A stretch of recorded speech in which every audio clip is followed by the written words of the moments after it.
मित्रांनो, युरिया सध्या आता शॉर्टेज आहे किंवा मिळत नाही आहे युरिया आणि न मिळण्याचं देखील कारण आहे कारण की युरिया बनण्यासाठी आपल्याला गॅस लागतो आणि तो गॅस सध्या आता शॉर्टेज आहे आणि घरात सुद्धा गॅस मिळत नाही. त्यामुळे मग युरिया सुद्धा कमी प्रमाणात त्याचं प्रोडक्शन होत आहे.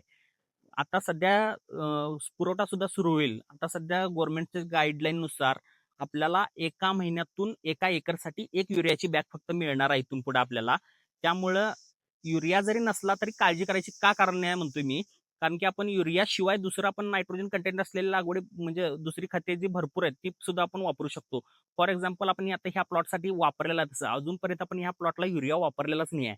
तर आपण त्याच्याबदली काय वापरलंय आणि त्याचं बेनिफिट काय होते मी ह्या व्हिडिओमध्ये तुम्हाला पूर्ण सांगणार आहे. त्यामुळे व्हिडिओ शेवटपर्यंत पहा आणि तुम्ही लाईक करून चॅनलला सुद्धा सबस्क्राईब करायला विसरू नका मित्रांनो. तर मित्रांनो ह्याला आपण युरियाच्या ऐवजी अमोनियम सल्फेट वापरलेला आहे. तर अमोनियम सल्फेट हे काय आहे तर सल्फर कोटेड एक प्रकारचा युरियाच आहे. म्हणजे सल्फरशी तो बांधला गेलेला आहे. त्यामुळे तो एक प्रकारे स्लो रिलीज होतो. म्हणजे खूप म्हणजे हळू लागू होतो. आणि जर आपलं पीक ऊस असेल, म्हणजे आपलं जवळपास कमीत कमी आता जर समजा 12 महिन्यामध्ये तुटतं किंवा आता आपलं जर आडसाली केलं तर जवळपास 16-17 महिने लागतात.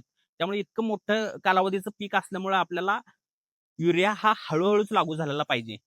खूप जास्त म्हणजे आता समजा तुम्ही युरिया जरी टाकला समजा, तर आता सध्याचं जे टेम्परेचर आहे ते 40 डिग्रीपर्यंत जात आहे आणि उन्हाळा कडक चालू असल्यामुळे जरी तुम्ही युरिया टाकला, तर तुम्हाला तो कमी प्रमाणात लागू होईल. कारण की काय आहे, की जर ती जी हीट लागत आहे, ते हीटमुळे काय होईल, की आपल्याला युरिया जो आहे, तो अमोनिया वायूच्या स्वरूपात हवेमध्ये उडून जाईल आणि आपल्या पिकाला खूप कमी प्रमाणात लागू होईल. त्याच जागी जर अमोनियम सल्फेट बघायला गेलं, तर ते सल्फर कोटेड असल्यामुळे उडून जायची शक्यता म्हणजे खूप कमी आहे आणि आपल्या पिकाला चांगला लागू होईल याची शक्यता ती खूप जास्त चांगली आहे. युरियापेक्षा तर खूपच भारी आहे. त्यामुळे तुम्ही युरियाच्या जागी अमोनियम सल्फेटचा वापर करा.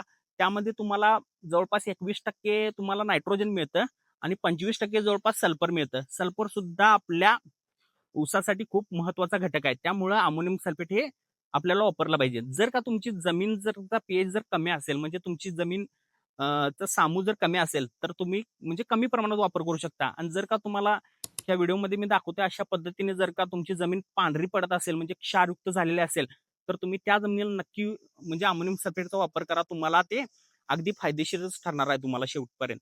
तर मित्रांनो अशा पद्धतीने आपण जर का वापरलं तर आपल्याला युरियाचा आता ह्यो प्लॉट जर तुम्ही पाहताय ह्याला आपण थोडा सुद्धा युरिया वापरलेला नाही आणि असे आपल्याकडे 5 एकर सध्या आहे 5 ते 7 एकर ज्याला युरिया न वापरता आपण प्रयोग केलेला आहे आणि तो जर तुम्ही जी काळोखी बघाल किंवा पानाची रुंदी बघाल अगदी बेस्ट प्रकारे आहे. त्यामुळं तुम्ही अमोनियम सल्फेटच्या म्हणजे युरियाच्या ऐवजी अमोनियम सल्फेटचा वापर करा.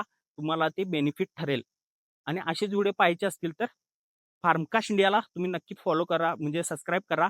तुम्हाला असेच व्हिडिओ तुम्हाला भविष्यात सुद्धा येत राहतील. धन्यवाद.